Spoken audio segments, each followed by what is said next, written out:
அஸ்ஸலாமு அலைக்கும் வரஹ்மத்துல்லாஹி தஆலா வரகாத்து.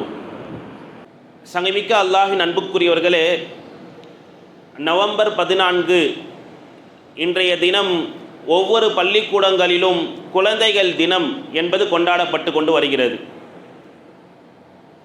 நம்மளுடைய இஸ்லாமிய குழந்தைகள் இன்று இஸ்லாமிய ஷரியத்துடைய சட்டங்களிலும் பண்பாடுகளிலும் வளர்ந்து செல்கிறார்களா அல்லது இஸ்லாமிய ஷரியத் பண்பாடுகள் தளர்ந்து இருக்கிறதா என்று நாம் பார்க்கும் பொழுது அதற்கு ஒரு பட்டிமன்றமே வைக்க வேண்டும். பட்டிமன்றமா ஹஸ்ரத் அப்படின்னு கேட்டால், எங்கள் மதரசாவில் போன வாரம் கடந்த ஞாயிற்றுக்கிழமை ஒரு பட்டிமன்றம். என்ன பட்டிமன்றம்னா, இஸ்லாமிய பண்பாடு வளர்கிறதா அல்லது தளர்கிறதா என்ற பட்டிமன்றம். யார் ஜெயிச்சிருப்பாங்கன்னு நினைக்கிறீங்க? இந்த பக்கம் 5 பேர், இந்த பக்கம் 5 பேர் பேசுனாங்க. நடுவர் அவர்களுடைய தீர்ப்பு என்ன இருந்துச்சுன்னு சொன்னா, இஸ்லாமிய பண்பாடு என்பது தளர்ந்து இருக்கிறது. நம்மளுடைய வீடுகளில் பார்க்கும்போது தான் தெரிகிறது. இஸ்லாம் வளர்ந்து இருக்குன்னு சொன்னா, இஸ்லாம் வளர்ந்து இருக்கு. கோடிக்கணக்கான மக்கள் என்ன செஞ்சிருக்கிறாங்க? முஸ்லீமா இருக்கிறாங்க. ஆனா அந்த முஸ்லிம்களிடத்திலே இஸ்லாமிய பண்பாடுகள் என்பது இருக்கிறதா, கலாச்சாரம் என்பது இருக்கிறதா என்று நாம் பார்த்தோம் என்று சொன்னால் குறைஞ்சுதான் போயிருக்கு. என்ன அது பட்டிமன்றலாம் இங்கே நடத்துறீங்களா அப்படின்னு கேட்டால், நம்ம வீடுகளில் தெரியும் இஸ்லாமிய கலாச்சாரம் என்பது இருக்கிறதா இல்லையா. இன்னைக்கு நம்ம பிள்ளைங்களில் 15 வயது ஆன பிறகு பிள்ளைகள் அரை டவுசர் போடுறவன் இருக்கிறான். அரை டவுசர் போடுற அளவுக்கு இருக்குன்னு சொன்னா, அந்த பிள்ளைக்கு ஷரியத்தினுடைய ஆக குறைந்த சட்டம் தொப்புள்ளிருந்து முட்டுக்கால் வரைக்கும் மறைச்சுதான் இருக்கணும் என்ற அந்த சட்டம் கூட, அந்த பண்பாடு கூட தெரியாத ஒரு பிள்ளைகள் இருக்கிறார்கள் என்று சொன்னால் யோசித்து பார்க்க வேண்டும். நம்மளுடைய பிள்ளைகளை அந்த தொப்பி போட்டு அந்த ஸ்கார்ஃப் போட்டு இப்படி பார்த்தால் தான் கண்குளிர்ச்சி என்பது ஒரு தந்தைக்கு ஒரு தாய்க்கு அதிலே தான் கண்குளிர்ச்சி என்பது இருக்கிறது.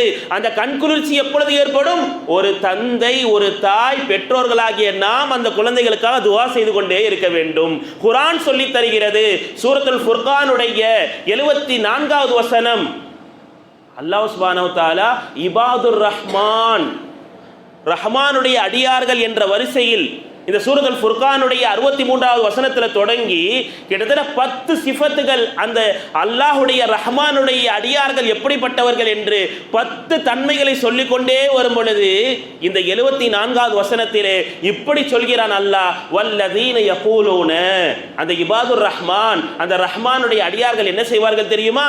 அல்லாஹ்விடத்திலே கையேந்தி கேட்பார்கள், ரப்பனா, எங்கள் இறைவா, ஹப்லனா மின் அஸ்வாதினா வ துர்ரியாத்தினா, யா அல்லாஹ், எங்களுடைய மனைவிமார்களிடத்திலிருந்தும் எங்களுடைய குழந்தைகளிடத்திலிருந்தும் குர்ரத அயுனின், எங்களுக்கு கண்குளிர்ச்சியை தருவாயாக, கண்குளிர்ச்சியை எங்களுடைய குழந்தைகளிலிருந்தும் எங்களுடைய மனைவிமார்களிலிருந்தும் ஏற்படுத்துவாயாக. எப்பொழுது கண்குளிர்ச்சி என்பது ஏற்படும்?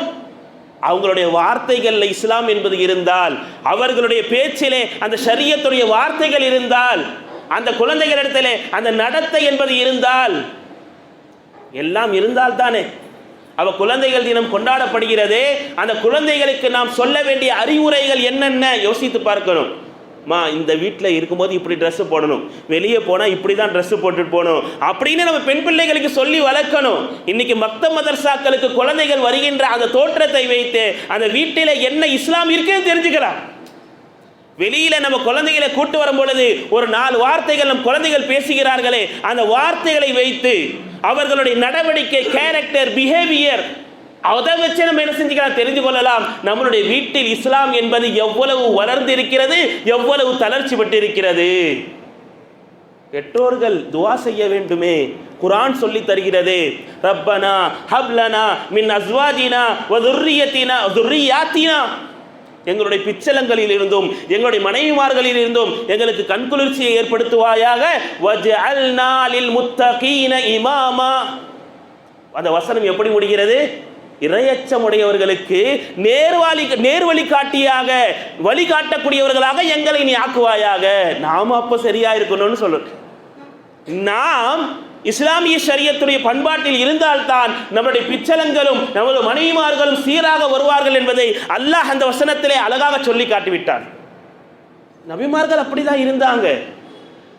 இப்ராஹிம் அலைஹிஸ்ஸலாம் தன்னுடைய பிள்ளை இஸ்மாயில் அலைஹிஸ்ஸலாமை அப்படித்தான் வளர்த்தார்கள். அதற்கு சான்று அந்த 12வது மாதம் துல்ஹஜ் மாதம் நம்ம கேட்குற எல்லா பயான்லையும் அது பார்த்துடலாம். எப்படி அவர்களுக்கு கட்டுப்பட்டு தன்னுடைய பிள்ளை வளர்ந்தார்கள் என்பதை எல்லாருக்குமே தெரியும்.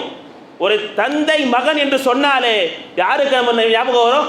இப்ராஹிம் அலைஹிஸ்ஸலாம், இஸ்மாயில் அலைஹிஸ்ஸலாம். ஏன் இப்படியும் சொல்லலாமே, யாக்கூப் அலைஹிஸ்ஸலாமுக்கும் யூசுப் அலைஹிஸ்ஸலாமுக்கும் சில காலங்கள் தான் தொடர்பே இருந்தது. சின்ன வயதிலே கொண்டு போய் கிணத்துல போட்டாங்க.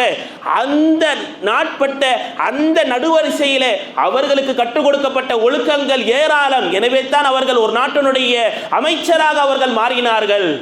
ஒரு பெண் பக்கத்தில் வந்து கூட இழுத்த கூட அவர்கள் தவறின் பக்கம் போகவில்லை. காரணம், தன் தந்தை சொல்லிக் கொடுத்த அந்த நல்லொழுக்கம். ஒரு பெண் இழுக்கிறாள், நான் வரமாட்டேன் என்று அவர்கள் தட்டிவிட்டு ஓடுகிறார்கள் என்று சொன்னால் அதற்கான காரணம் என்ன? தன்னுடைய தந்தை அவர்களுக்கு சொல்லிக் கொடுத்த நல்லொழுக்கம். ஒரு தந்தை தன்னுடைய பிள்ளைக்கு கொடுக்கின்ற ஆக சிறந்த அன்பளிப்பு நபிகள் நாயகம் ஸல்லல்லாஹு அலைஹி வஸல்லம் அவர்கள் சொல்லி தந்தார்களே, அதபுன் ஹசன், அழகிய நல்லொழுக்கம் கொடுங்க. காரு பங்களா இது அல்ல, நல்ல அறிவுரைகளை குழந்தைகளுக்கு பக்கத்தில் உட்கார்ந்து சொல்லிக் கொடுக்கணும். அந்த நிலையில் நாம் இருக்க வேண்டும். பெற்றோர்கள் நாம் அந்த குழந்தைகளுக்கான நேரத்தை ஒதுக்கி கொடுக்க வேண்டும். குழந்தைகள் தினத்தில் நின்றுகிட்டு இருக்கிறோம்னு சொன்னா அந்த குழந்தைகளுக்கு நாம் செய்ய வேண்டிய ஹக்குகள் என்ன, உரிமைகள் என்ன? வெறும் துவா செஞ்சிட்டா போதுமா? அவர்களுக்கு சீரான கல்வியை கொடுக்கணும். அவர்களுக்கான அந்த ஒழுக்க நெறிமுறைகளை சொல்லிக் கொடுக்கணும். நபி ஸல்லல்லாஹு அலைஹி வஸல்லம் சொல்லிக் கொடுத்தாங்க. தங்களுடைய வீடுகளில் இருக்கின்ற பேரன்களா இருந்தாலும் சரி, பேத்தியா இருந்தாலும் சரி, வேற வீட்டினுடைய குழந்தையாக இருந்தாலும் சரி, உட்கார வைத்து நபிகள் நாயகம் ஸல்லல்லாஹு அலைஹி வஸல்லம் உணவு தட்டிலே எப்படி சாப்பிட வேண்டும்? குல் பிஸ்மில்லாஹ், சம்மில்லாஹ், அல்லாஹ்வுடைய பேரை சொல்லுப்பா. குழந்தை நபி ஸல்லல்லாஹு அலைஹி வஸல்லம் 2-3 வயது குழந்தைகளுக்கு சம்மில்லாஹ வகுல் பிமா எலீக், உனக்கு அருகாமையில் இருக்கிறத எடுத்து சாப்பிடு. இதெல்லாம் நபியுடைய வார்த்தை. பக்கத்துல இருந்து அங்கிருந்து எடுத்து சாப்பிடாது. இன்னைக்கு யோசித்து பாருங்கள், நம்முடைய குழந்தைகளுடைய உணவு உண்ணக்கூடிய முறைகள் மாறி போயிருக்கிறது. டிவி இருந்தா தான் சாப்பிட்றான், போன் இருந்தா தான் சாப்பிட்றான். அப்பா எப்போ வராங்க, எதுக்காகனா போனை வாங்குறதுக்கு தான் அவன் காத்துக்கிட்டு இருக்கிறான். நீ அதுக்கப்புறம் பாரு, கிட்டத்தட்ட 12 மணி நேரம் என்னை பார்க்கவில்லை என்ற சொல்லும் பிரச்சனை கிடையாது, போனை மட்டும் கொடுத்துட்டு போகுங்க. அப்போ ஃபோன் பார்த்தா தேதால் செல்லப்பா தும்ப கவனிச்சுஜா. இந்த நிலைக்கு மாறி இருக்கிறாங்க பிள்ளைகளுடைய நிலை. நம்மளுடைய குழந்தைகளுக்கு ஷரியத்துடைய சட்டங்கள், ஒழுக்க நெறிமுறைகள், அவர்களுக்கு அறிவுரைகள் அதிகமாக தேவைப்படுகிறது. மக்தப் மதர்சாக்களில் சொல்லித்தரப்படுகிறது நிச்சயம் 1 மணி நேரம். ஆனால் நான் வீட்டிலும் அந்த பழக்கத்தை கொண்டு வர வேண்டும். ஒரு சின்ன பிள்ளைங்க ஒரு போன மாதம் 29ஆம் தேதி மக்தப் மதர்சால கொண்டு வந்து சேர்த்தாங்க. அப்பொழுது அந்த குழந்தையுடைய வார்த்தைகளை பார்க்குறேன். ஹஜ்ரத் அல்லாஹ் தேக்தாச்சே, அடிக்கடி அல்லாஹ் தேக்தாச்சே அப்படின்னு அந்த குழந்தை சொல்லும் பொழுது அந்த வீட்டில் இஸ்லாமிய ஷரியத் எப்படி வளர்ந்திருக்கிறது. அவுது பில்லாஹ் ஓதும் பொழுது அவ்வளவு அழகாக இருக்கும். இதெல்லாம் 2 வயது 3 வயது பிள்ளைகளுக்கு வருகிறது என்று சொன்னால், ஒரு எல்கேஜி இல்லை ப்ரீகேஜி படிக்கக்கூடிய பிள்ளைகளுடைய நாவல வருது என்று சொன்னால் அந்த வீட்டில் இஸ்லாமிய ஷரியத் என்பது எப்படி இருக்கு, குர்ஆன்னா எவ்வளோ கண்ணியம் என்பது இருக்கு. எல்லா விஷயங்களிலும் அல்லாஹ் என்று பேர் சொல்லும் பொழுது நம்முடைய குழந்தைகள் எப்படி சிறந்து விளங்குவார்கள். இப்படித்தான் சஹாபா பெருமக்களும் சரி, நபி அவர்களும் சரி, நபிமார்களும் சரி வளர்த்தார்கள். குர்ஆன் சொல்லி தருகிறது. மரியம் அலைஹிஸ்ஸலாமை ஜக்கரியா அலைஹிஸ்ஸலாம் எப்படி வளர்த்தார்கள். ஜிப்ரீல் அலைஹிஸ்ஸலாம் ஒரு ஆணுடைய தோற்றத்தில் வந்து நிற்கிறாங்க. அப்ப சொன்ன வார்த்தைகள் குர்ஆனில் பார்க்கும் பொழுது எப்படி இப்படிப்பட்ட வார்த்தைகள் எல்லாம் இந்த வாலிப பெண்ணுக்கு வந்தது என்று மெச்சும் அளவிற்கு தஃசீர்களில் எழுதப்படுகிறது. காரணம் ஜக்கரியா அலைஹிஸ்ஸலாமுடைய வளர்ப்பு. ஷுஐப் அலைஹிஸ்ஸலாம் தங்களுடைய பெண் பிள்ளைகளை, வெறும் ஆண் பிள்ளைகளை மட்டுமல்ல பெண் பிள்ளைகளை எப்படி வளர்த்திருக்கிறாங்க. மதியன் என்ற ஊருக்கு மூசா அலைஹிஸ்ஸலாம் போறாங்க. போகின்ற நேரத்திலே அங்கே 2 பெண் பிள்ளைகளை பார்க்கிறார்கள். பெண்களை பார்க்கிறாங்க. தண்ணீர் பிடிப்பதற்காக, தண்ணீரை சுமப்பதற்காக வேண்டி ஓரமாக நிற்கிறார்கள். மற்றவங்களாம் தண்ணி பிடிச்சிட்டு போறாங்க, தண்ணியை சுமந்துக்கிட்டு போறாங்க. இவங்க மட்டும் தூரமாக நிற்கிறாங்க. காரணம், அங்கே நிற்கிறவங்க அந்நியர்கள். எப்படி போய் அவங்களுக்கு முன்னாடி எடுக்கிறதுன்னு நினைச்சிட்டு இருக்கிறாங்க. அப்போ மூசா அலைஹிஸ்ஸலாம் முதல்ல அப்பதான் என்டர் ஆயிருக்கிறாங்க. அங்கே மதியன்ல பார்த்தாங்க ரொம்ப நேரம் அந்த பெண் பிள்ளைகள் நிற்கிறாங்கன்னு சொல்லி தான் போய் என்ன செஞ்சாங்க, தண்ணியை பிடிச்சி அந்த பெண் பிள்ளைகளுக்கு கொடுத்தாங்க. அவங்க எடுத்துட்டு போனாங்க. வீட்டில் போய் சொன்னாங்க, இது மாதிரி ஒரு மனிதர் வந்திருக்கிறார், பார்க்கறதுக்கு அறிமுகம் இல்லாமல் இருக்கிறார், அவருக்கு சாப்பாடு ஏதாவது தேவை இருந்தால் நீங்கள் பார்க்கலாமா அப்பா அப்படின்னு யார்கிட்ட போய் சொன்னாங்க, தந்தை கிட்ட போய் சொன்னாங்க. அந்த தந்தை அவர்கள் முதியவன் காரணமாக நீயே போய் அழைச்சிட்டு வாமா அப்படின்பாங்க. குர்ஆன்ல அல்லாஹ் சுப்ஹானஹு வ தஆலா அந்த பெண்மணி எப்படி நடந்தார்கள், சூரத்துல் அம்பியாவில் இந்த வசனங்களை எடுத்து பார்க்கும் பொழுது எப்படி அவர்கள் நடந்தார்கள் என்ற முதல் இருக்கு. அலஸ்தஹ்யாஇன், அந்த பெண்மணி நடக்கும் பொழுது நல்லடக்கத்தோடு நயத்தோடு ஒரு வெட்க உணர்வோடு அந்த பெண்மணி நடந்தால் என்று குர்ஆன் அந்த பெண்ணுக்கு சர்டிபிகேட் கொடுக்கிறது என்று சொன்னால், நம்மளுடைய வீடுகள் இல்லை, நம்மளுடைய பெண் பிள்ளைகள், நமது மனைவிமார்கள் எப்படி பேசுகிறார்கள் மற்றவர்களிடத்தில் யோசித்து பார்க்கணும். சில நேரங்களில் அல்லாஹ் சுப்ஹானஹு வ தஆலா தந்தையை விட பிள்ளைகளுக்கு ஞானத்தை கொடுக்கிறான். காரணம், அந்த தந்தைமார்கள் தான் அந்த குழந்தைகளுக்கு கல்வி கற்றுக் கொடுக்குறாங்க, எல்லாமே கொடுக்குறாங்க. குர்ஆன் சொல்லி தருகிறது. சூரத்துல் அம்பியாவுடைய 78வது வசனம் எடுத்து பார்த்தால், 79வது வசனம் எடுத்து பார்த்தால், ஒரு நபி தன்னுடைய பிள்ளைக்கு ஞானத்தை கொடுக்கிறாங்க. அந்த நபி அவர்களுடைய பிள்ளை அந்த தந்தையை மிஞ்சி இருக்கிறாங்க. யார்? சுலைமான் அலைஹிஸ்ஸலாம். குர்ஆன் சொல்லி தருகிறது. ஃபஹம்னாஹா சுலைமான். குர்ஆன் சொல்லி தருகிறது. என்ன வரலாறு, எவ்வளவு அற்புதமான சுலைமான் அலைஹிஸ்ஸலாமுடைய வரலாறு.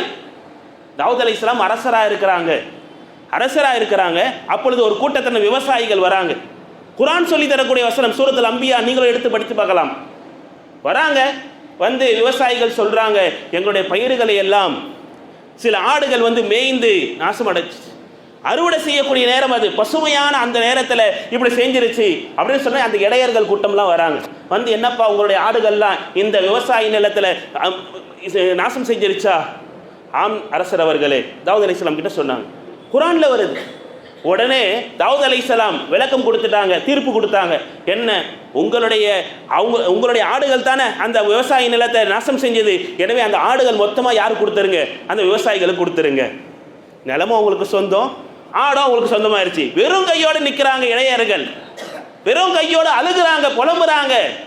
அரசர் தீர்ப்பு கொடுத்தாச்சு. அந்த நேரத்தில் சுலைமான் அலைஹிஸ்ஸலாம் வந்தாங்க. குர்ஆன் சொல்லி தருகிறது இந்த வசனம். வந்தாங்க, தந்தை அவர்களே, எனக்கு இன்னொரு யோசனை இதில் இருக்கு, நான் சொல்லலாமா? தந்தை ஆச்சரியப்பட்டாங்க. இன்னொரு யோசனை, தீர்ப்பு இருக்கா? சொல்லுங்களே அப்படின்னாங்க. தஃசீர்கள்ல வருது, சொல்லுங்களே என்ன யோசனை? இந்த ஆட்டு இடையர்கள் ஒண்ணுமே இல்லாமல் இப்படி நிற்கிறார்களே, இவருடைய கவலையை போர்க்க, இவங்களுடைய அழுகையை போர்க்க நான் ஒரு விஷயம் சொல்லாமா? சொல்லுங்க. சொன்ன உடனே சொன்னாங்க, இந்த ஆட்டு இடையர்களிடத்திலே அவர்களுடைய விவசாய நிலத்தை கொடுத்து விடுங்கள். அவங்களுக்கு எப்படி சொந்தமாக கொடுக்கும்? சொந்தமாக கொடுக்க வேண்டாம்.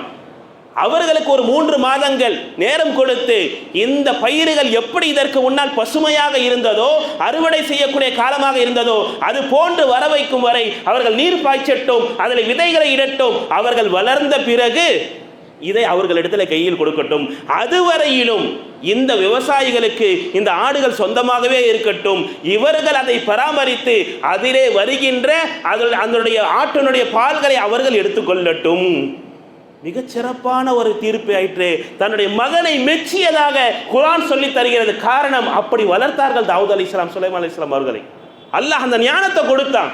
குர்ஆனில் எடுத்து பார்த்தால் இந்த 78வது வசனம் சொல்லி தருகிறது, அந்த இருவர்களுக்கும் இல்மையும் ஞானத்தையும் நாம் கொடுத்தோம் என்று அல்லாஹ் சுப்ஹானஹு வ தஆலா அந்த வசனத்தை முடிக்கிறான். சங்கமிக்க அல்லாஹ்வின் அன்புக்குரியவர்களே, நம்முடைய பிள்ளைகளை நல்ல அறிவுரைகளை கொடுத்து, நமது பிள்ளைகளை ஷரியத்துடைய பண்பாட்டின் அடிப்படையில் இல்ம கொடுக்கிறோம், ஞான சட்டங்களை சொல்லிக் கொடுக்கிறோம். மிக முக்கியமானது இஸ்லாமிய கலாச்சாரம். அது ஆடையில் இருக்கணும், அவர்களுடைய உடைகளில் இருக்கணும், அவர்களுடைய நாவிலே இருக்க வேண்டும். நம்முடைய குழந்தைகளுக்கு அந்த பேச்சு வழக்கு அப்படியே மாறிக்கிட்டு போகுது. பேசும் பொழுதே என்ன இப்படி கொச்சையா பேசுறானே, அந்த நிலைக்கு போயிருச்சு குழந்தைகளுடைய சிந்தனைகள்.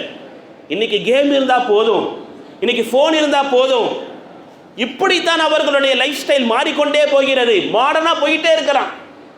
இஸ்லாமிய ஷரியத்தை விட்டு குழந்தைகள் என்ன செய்து போயிட்டாங்கன்னா அல்லாஹ் பாதுகாக்க வேண்டும். இன்று எத்தனையோ பிள்ளைகள் 16லேருந்து 18க்குள் இல்ல இருக்கிற குழந்தைகளுக்கு இன்னைக்கு பல பிரச்சனைகள் இருக்கு. அவங்களுக்கு சிந்தனைகள் அந்த நேரத்தில் மாறும் பொழுது, டீனேஜ் முடியும் பொழுது அவங்களுக்கு மிக மோசமான விளைவுகளின் காரணமாக அவர்கள் தங்களுடைய கைகளை விட்டே போயிடுறாங்க. சங்கமிக்க அல்லாஹ்வின் அன்புக்குரியவர்களே, நாம் இஸ்லாமிய ஷரியத்தின் பிரகாரம் நம்மளது குழந்தைகளை என்ன செய்யணும்? வார்த்தை எடுக்க வேண்டும். சஹாபா பெருமக்கள் அப்படி எடுத்தார்கள். அஸ்மா ரலியல்லாஹு தஆலா அன்ஹா யார்? அபூபக்கர் ரலியல்லாஹு தன்னுடைய மக. அவங்களுடைய மகன் அப்துல்லா இப்னு ஜுபைர் ரலியல்லாஹு தஆலா சின்ன பசங்களோட விளையாடிக்கிட்டு இருக்கிறாங்க. என்ன தைரியம், விளையாடிக்கிட்டு இருக்கிறாங்க. அப்பொழுது உமர் ரலியல்லாஹு தஆலா அன்றைய ஜனாதிபதி அமீருல் முஃமினீன் வராங்க. வருகின்ற நேரத்திலே எல்லா பிள்ளைகளும் அமீருல் முஃமினீன் வராங்க அப்படின்னு நினைச்சு செதறி ஓடிட்டாங்க, அப்படியே பிரிஞ்சு போயிட்டாங்க. ஆனால் அப்துல்லா இப்னு ஜுபைர் ரலியல்லாஹு தஆலா அப்படியே நிற்கிறாங்க. சின்ன பிள்ளை நிற்கிறாங்க. வந்தாங்க அமீருல் முஃமினீன் முன்னாடி வந்து, யாரப்பா நீ, என்ன ஆச்சு, நீங்கள் போகலாமே, என்ன எது கேட்குறீங்க? நான் அப்துல்லா இப்னு ஜுபைர், என்ன விஷயம் அப்படின்னு அவங்க கேட்டாங்க. நான் யார் தெரியுமா? அமீருல் முஃமினீன். ஆமாம் இருங்க, என்ன ஆச்சு அப்படின்னாங்க. கொஞ்சம் கூட அவங்க இடத்துல அச்சம் பார்க்க முடியவில்லை. கேட்டாங்க, சொன்னாங்களாம், ஷைத்தானே நான் வந்தா அகன்று போயிடுவான், நீங்க இப்படியே நிக்கிறீங்களே அப்படின்னு கேட்டா, நான் எந்த பிழையும் செய்யவில்லை, உங்களை அஞ்சு பயப்படுவது இருக்காங்க. எந்த ஒரு பயமும் அவர்களிடத்திலே கண்ணிலே பார்க்க முடியவில்லை. காரணம் என்ன தெரியுமா? அந்த ஜுபைர் ரலியல்லாஹு தஆலா, அஸ்மா பின்த் அபீ பக்கர் ரலியல்லாஹு தஆலா அவங்களை வளர்த்தெடுத்த விதம் அப்படி. அவர்கள் சிறு வயதிலிருந்தே தீனுக்காக, ஷரியத்திற்காகத்தான் அவர்களை வளர்த்தார்கள் என்று வரலாறு சொல்லி தருகிறது. எந்த அளவுக்குன்னு சொன்னா, இஸ்லாமிய கொடுங்கோல் அரசர்கள் மிக முக்கியமாக பார்க்கப்பட்டவர் ஹஜ்ஜாஜ் இப்னு யூசுப். ஹஜ்ஜாஜ் இப்னு யூசுப் கிட்டத்தட்ட பல ஆயிரம் ஆலிம்களை, பல லட்சம் பல சஹாபாக்களை, எத்தனை நபர்களை கொலை செஞ்சிருக்கிறான், கத்ல செஞ்சிருக்கிறான். அப்படிப்பட்ட ஒருவருடைய காலத்தில் வாழ்ந்தவங்க அப்துல்லா இப்னு ஜுபைர். ஒரு சமயம் கூட அவர்களுக்கு கீழ்ப்படிந்து, ஹஜ்ஜாஜ் இப்னுக்கு அந்த யூசுஃபுக்கு கீழ்ப்படிந்ததாக வரலாறு அவர்களை பேரில் இல்லை. காரணம் என்ன? அந்த தாய் தந்தையர்கள் அவர்களை வளர்த்தெடுத்த விதம். இப்படி இமாம் ஷாஃபி ரஹ்மத்துல்லாஹி அலைஹி வரலாறு, இதே போன்று புகாரி ரஹ்மத்துல்லாஹி அலைஹி வரலாறுலாம் பார்க்கும் பொழுது, தந்தையை சிறு வயசுலேயே இழந்துட்டாங்க. தாயினுடைய அந்த அரவணைப்பை அவர்களுடைய வரலாறுகளை பார்க்கும் பொழுது மிக ஆச்சரியமாக இருக்கு. 7 வயசுல ஷாஃபி ரஹ்மத்துல்லாஹி அலைஹி குர்ஆன் மனனம் செஞ்சிருக்கிறாங்க. 9 வயசுல அவங்களுடைய ஆர்வம் எதில் தெரியுமா இருந்துச்சு? அம்பு எய்தறதுல இருந்துச்சா. வரலாறு சொல்லி தரீங்க. கேட்குறாங்க, சின்ன வயசுல உங்களுக்கு என்ன ஆச்சரியமா பிடிக்கும்?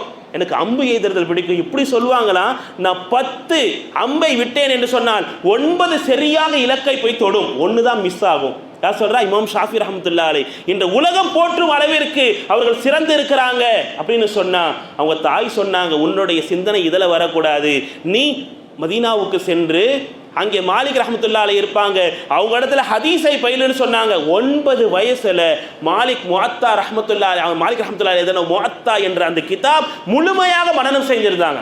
7 வயசுல குர்ஆன் ஹாஃபிஸ்ன்னு சொன்னா, 9 வயசுல ஹதீஸையே மனனம் செஞ்சிருந்தாங்க. யார்? இமாம் ஷாஃபி ரஹ்மத்துல்லாஹி அலைஹி. எனவே தான் உலகம் போற்றும் அளவிற்கு இன்னைக்கு எல்லா நாடுகளிலும் அவர்களுடைய பேர் உச்சரிச்சு. காரணம் அவங்களுடைய தாயாருடைய அந்த அரவணைப்பு மிக முக்கியம். நம்மளுடைய பிள்ளைகளுக்கு நம்ம சொல்லிக் கொடுக்கணும், நம்மளுடைய மனைமார்களிடத்தில் சொல்லணும், நல்ல வார்த்தைகளை பேசணும், குழந்தைகளுக்கு முன்னால் சண்டை சச்சரவு என்பது இல்லாமல் இருக்கணும். அப்போதான் அந்த குழந்தைகளுடைய அந்த பிஹேவியர்லாம் நல்லா இருக்கும், அவங்க நடவடிக்கைகள் நன்றாக இருக்கும். எனவே நம்முடைய குழந்தைகளை சரியான ஷரியத்துடைய அடிப்படையில் நாம் வளர்க்க வேண்டும். மிக முக்கியமாக இஸ்லாமிய கலாச்சாரம் என்பது நம்முடைய குழந்தைகளிடத்திலே பறிபோகாமல் இருக்க வேண்டும். இஸ்லாமிய அந்த கலாச்சாரம் என்பது மிக முக்கியம், அந்த பண்பாடு என்பது மிக முக்கியம். அது பேச்சினுடைய விஷயத்திலும் உடையினுடைய விஷயத்திலும் அவர்களுடைய எல்லா நடவடிக்கைகளும் இருக்க வேண்டும். எல்லாம் அல்லாஹ் நம் அனைவருக்கும் நம்மளுடைய உயர்ந்த செல்வமான குழந்தை செல்வங்களை சீரான முறையில் வளர்த்து இஸ்லாமிய ஷரிய சட்டங்களை பயிற்றுவித்து அவர்களை இம்மையிலும் மறுமையிலும் உயர்ந்தவர்களாக ஆக்கக்கூடிய தௌஃபீக்கை அல்லாஹ் நம் அனைவருக்கும் தந்தருள்வானாக. வாஹிர் தான் அல்ஹம்துலில்லாஹி ரப்பில் ஆலமீன்.